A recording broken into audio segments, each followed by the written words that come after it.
Now, let's introduce the docs.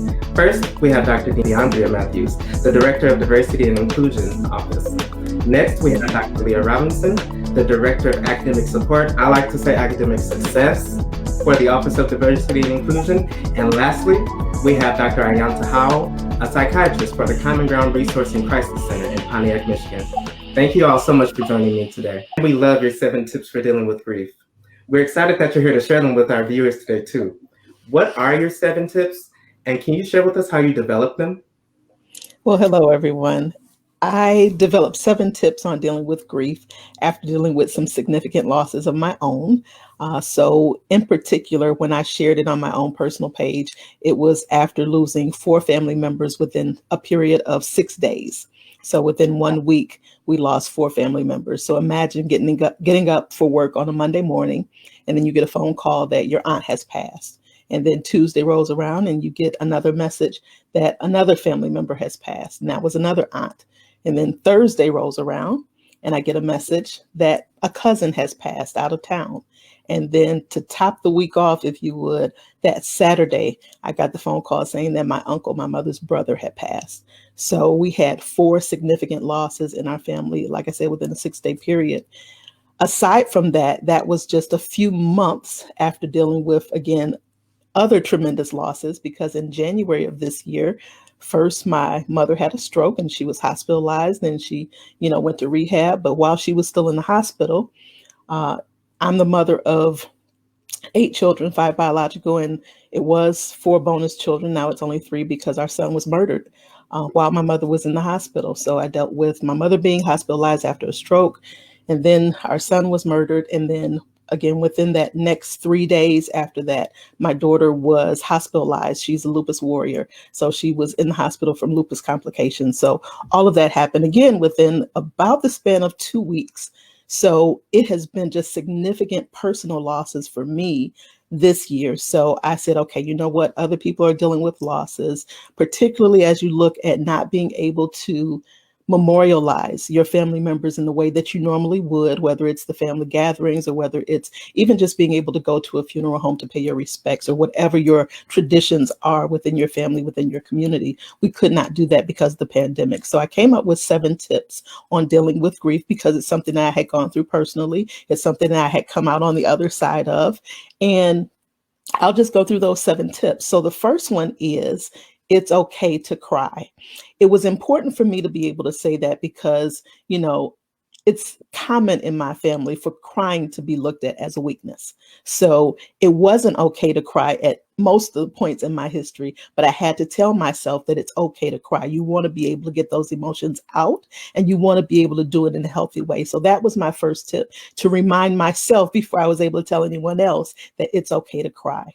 The second tip number 2, don't shut people out. A lot of times when we're going through our own personal emotions, we want to just be by ourselves and deal with it. But there are people who really love you. They're not just trying to reach out to you to be nosy. They really care about you and want to know that you're okay. And I had to, again, tell these things to myself. Don't shut people out. Let people know how they can assist you, even if it's just, dropping off a meal or giving you a gift card or whatever it is, just a card in the mail. Simple things that mean so much when you are, again, feeling kind of down and just dealing with your own emotions and processing what has now happened. Tip number 3, don't keep busy to escape grief. Now, that was, again, very personal for me because I'm a classic overachiever, a classic workaholic, and I'm always busy 7 days a week. So not keeping busy to escape grief was something I had to tell myself multiple times, because it's easy for me to throw myself into my work to try and forget what's really going on with me personally. So don't keep busy just to escape grief.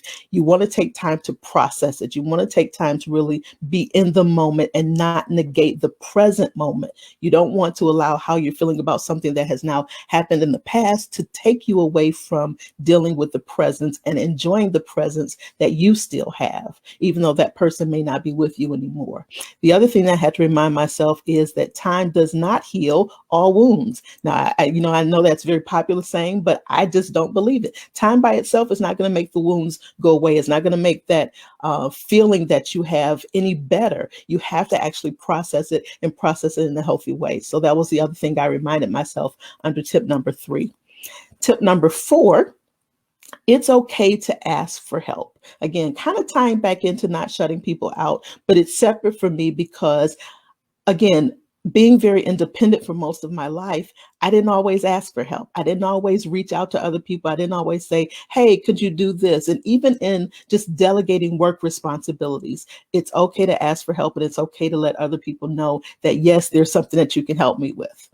Tip number 5, this one was really for other people that I saw trying to process the grief around me in different ways. So just a reminder that drinking, drugs, sex, any of those things don't really make it better, and it doesn't help the pain to go away, because when that substance wears off, when you come down off that high, when that person is no longer laying next to you in bed, guess what? You still got to process and deal with that grief. So that's what tip number 5 really was for.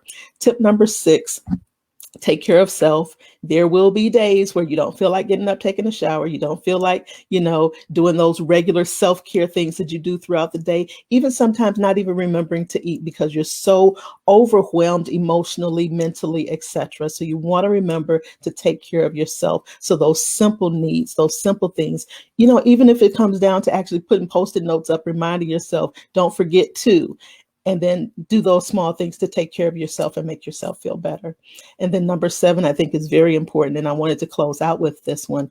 Honor the memory of the person. And because I'm typically the keeper of the photos in the family, one of the ways that I was able to honor our loved ones was in digging through, again, my Dropbox, my shared drives, and things of that nature to find photos that other people may not have, but just to remind them of different times, good memories of that person. That's just one of the ways that you can honor that person's memory, by sharing photos online, particularly if you have a lot of family or friends on social media. You could also write. So if you're a writer, you could, do poetry. You can write a story, a memoir, or something like that, or even just talking with somebody else about the good times. I know one of the things that was really helpful, because the uncle that passed, we had a birthday celebration on his birthday, which was within a couple weeks after his death. And we were able to come together as a family on Zoom and really talk about some of the good memories that we shared with one another. So making sure that you find space to honor the memory of the person that you've lost. So those are the 7 tips that I came up with, really to help myself. And then I shared it, with the community, with the network that I'm connected to. So that is what I wanted to share with everyone here today. All right. Thank you so much for sharing those 7 tips with us, Dr. Matthews. You're For welcome. everyone, I put the 7 tips into one slide just for everyone's review, but I also want to let people know that our staff in the Office of Diversity and Inclusion, we wear multiple hats. Dr. DeAndrea Matthews is a hybrid publisher. So calling all aspiring authors, if you want to connect with her on Twitter, follow her at Dr. DC Matthews, or visit her Facebook publication page for more updates and events at Claire Alden Publications, LLC, or visit her website, clairealden.com. Thank you so much, Dr. Matthews. I appreciate your help. Louis.